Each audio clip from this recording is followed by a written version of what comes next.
My name is Kelly, I'm 23 years old. I'm a broadcaster at a local television station, living fulfilling days. I'm still a rookie caster, not only presenting news, but also learning about local specialties and attractions. There's so much I need to do. My family wholeheartedly supports and cheers for me. When I have work early in the morning, my mom wakes up at the same time and always makes sandwiches for me. My dad, despite being tired from work, waits up for me until I get home. I feel truly blessed to be born to my parents. But the one who dotes on me more than even their love is my older brother, Victor. Victor always checks out the programs I'm in and even records them. He repeatedly watches them, burns them onto DVDs, and gifts them to our relatives. I tell him, it's embarrassing, stop it, but he responds, "But look, you're doing so well," and gets overly excited as if it were a school play. Outside home, Victor is a serious company employee. He's now the branch manager of a major travel agency, traveling not just across Japan but around the world. Since childhood, he's loved traveling and even went on a world tour alone as a student. Victor, kind, family-oriented, and handsome in both looks and heart, recently got a girlfriend. Their meeting happened during one of his beloved trips. The girlfriend, Jennifer, is a flight attendant. When Victor was on a flight, Jennifer tried to give him her phone number, but he didn't accept it. Months later, they met again on a plane. Victor was struck by how kindly Jennifer treated a young child on board. He approached her this time, they hit it off talking about travel, and eventually started dating. Our family was overjoyed. After all, Victor, despite being popular, never talked about girlfriends. As I mentioned before, he's not just my favorite, he's genuinely perfect. My friends would come over just to see him. Yet, we never heard any romantic rumors about him, which worried us. My mom would pester him daily, saying, "Oh, I want to meet her." At first, Victor was reluctant, saying it was embarrassing or she was busy. But he gave in to mom's persistence, saying, "All right, I'll bring her over on her day off." Then, our house became busy, preparing meals, cleaning rooms, and Dad even thought about getting a new suit. Though Mom stopped him, saying it wasn't a matchmaking meeting. We never expected this happy event to turn into the worst one. On the day of meeting Jennifer, as we were nervously waiting, the doorbell rang. We all greeted Jennifer at the door. She was stunningly beautiful, radiating an aura. "Welcome." When they greeted her, Jennifer replied, "Thank you for inviting me today," very politely. Surprised, I blurted out, "Wow, amazing." Jennifer glanced at me and turned away. At that moment, I thought I had said something weird, but I didn't dwell on it much. However, it didn't take long to realize something was off about Jennifer. Even during dinner, while chatting merrily, she would smile only when the topic was about her or Victor's childhood. But whenever I was mentioned, her face would stiffen, and she'd try to change the subject. When Mother said, "The siblings are really close. Victor loves Kelly a lot," Jennifer's expression turned sour, responding only with a curt, "Oh, is that so?" Probably Mom sensed something too. When Dad and Victor were drinking and having fun, I tried to bond with Jennifer, asking, "What are your hobbies?" She scoffed and said bluntly, "I don't want to tell you." When I was too scared to talk to her after that, she said, "Kelly, can you show me where the bathroom is? I don't know where the light switch is." I was startled. Victor offered to show her, but I was relieved when she said, "It's fine. Enjoy with your father." I intended to guide her quickly and escape, but she didn't let me. Suddenly she said, "You're a caster, right? You must be the center of attention now because you're young. How did you become a broadcaster? Through monkey business? No." With that figure and face, I guess monkey business is out of the question. The bathroom is here. The light switch is here. I cut her off and returned to my room. Mom came to check on me, wondering why, but I said, I have early work tomorrow, I need to prepare. She didn't seem convinced, but didn't press further. I was torn about confiding in my mother. Hearing the laughter from the living room, I didn't want to ruin Victor's happiness. I couldn't bring myself to tell her that day. Jennifer started visiting our home often. She'd bring gifts for my parents and chat animatedly about her flights. My parents, who love traveling, really enjoyed these conversations. As for me, our interactions were limited to greetings. Sometimes Dad would invite me to join them, but Jennifer would glare at me and, when Dad left, would sarcastically say, "Ugh." My mood's dropping. Do you think you've won just because you're a broadcaster? Why? What did I do? Why do I have to endure this? While I was pondering this, Victor and Jennifer's wedding was decided. I couldn't genuinely congratulate them. But it was Victor's decision. I had no right to interfere. I forced a smile and said, "Congratulations." Jennifer's reaction was as lukewarm as expected, but then something unexpected happened. Victor suddenly asked, "Kelly, can you host our wedding?" I was surprised, and so was Jennifer. Kelly and Jennifer's voices synced up. Why? Because Kelly is a broadcaster, she's good at this kind of thing, right? She knows me well. I'd be really happy if Kelly hosted, my brother Victor said with a beaming smile. Hesitating, I said, "No, but..."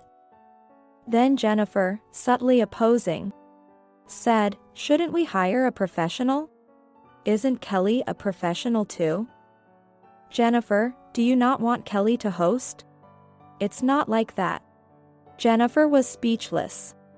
She couldn't badmouth me in front of my brother since she always acted nice around him.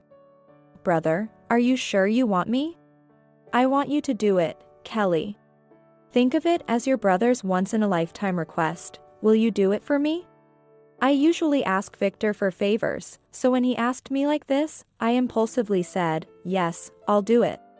Then I prepared various things for the wedding.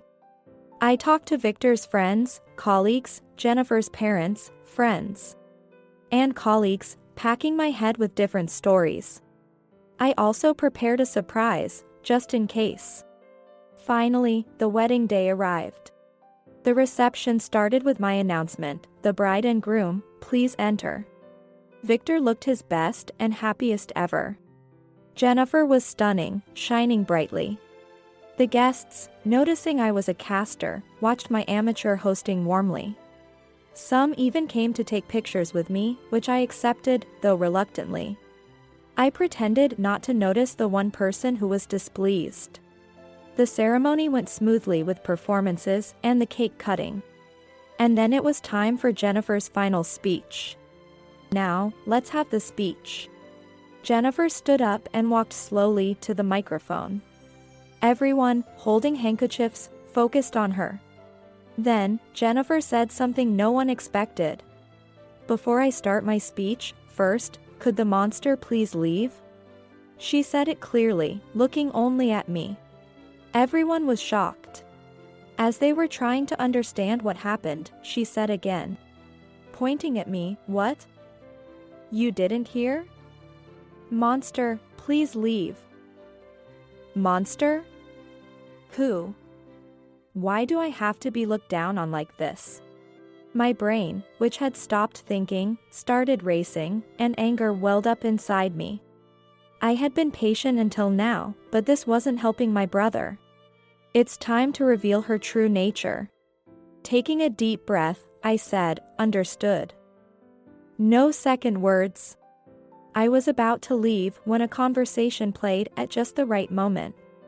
"You'll miss your chance to get married with that attitude. You're only young, nothing else. With your looks, you..." The hall erupted in chaos. It was clearly Jennifer's voice. She screamed, "Stop it. If you tell Victor about me, I'll destroy you." Despite Jennifer's cries, the conversation continued. Jennifer, is this you? You said such things to my dear sister? No. It's not true, Victor. It must be Kelly trying to sabotage our marriage.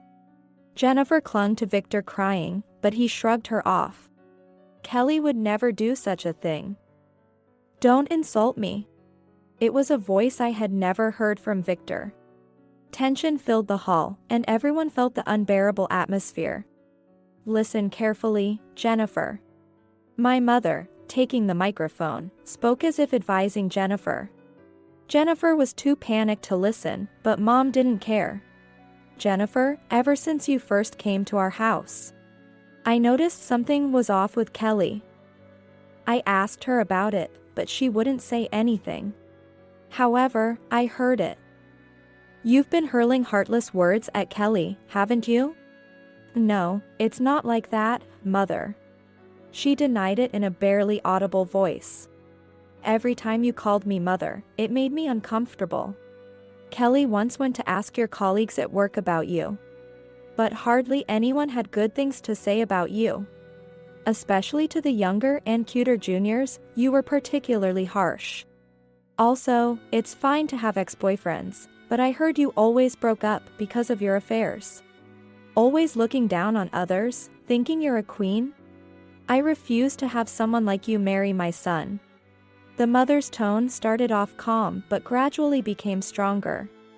Of course, the ceremony was interrupted, and only Jennifer, sitting down with her mother consoling her and her father yelling at her, remained in the hall. After that, when we returned home from the ceremony, Victor apologized to me. I didn't want an apology from him, but he was so insistent that I said, "Okay, then buy me some delicious chocolate next time." I also apologized to Victor, sorry I couldn't speak up. Victor patted my head and said, Kelly was enduring it for my sake, right? Kelly is a kind girl, showing his usual gentle smile.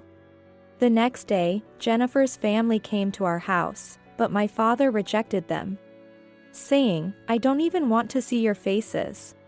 Since my mother, who knew the situation, had told Victor to submit the marriage registration after the wedding, we were spared the hassle of divorce proceedings. So, we'll likely never see that family again. Of course, Victor's anger didn't subside so easily. Working at a major travel company, he almost stopped using the airline Jennifer worked for. The airline already had a poor reputation for customer service and had failed to improve despite repeated requests. This incident was the last straw. The decrease in contracts from Victor's company and the issues of her bullying juniors becoming public worsened Jennifer's reputation at work. Eventually, she lost her place in the company and resigned. I heard later that Jennifer was jealous of me being younger and was unhappy about Victor's affection for me. She always had to be the best and the main character in her life, so it must have been humiliating for her. Such actions wouldn't increase Victor's affection for Jennifer, but she was too foolish to realize that. Additionally, Jennifer's parents suffered because of her.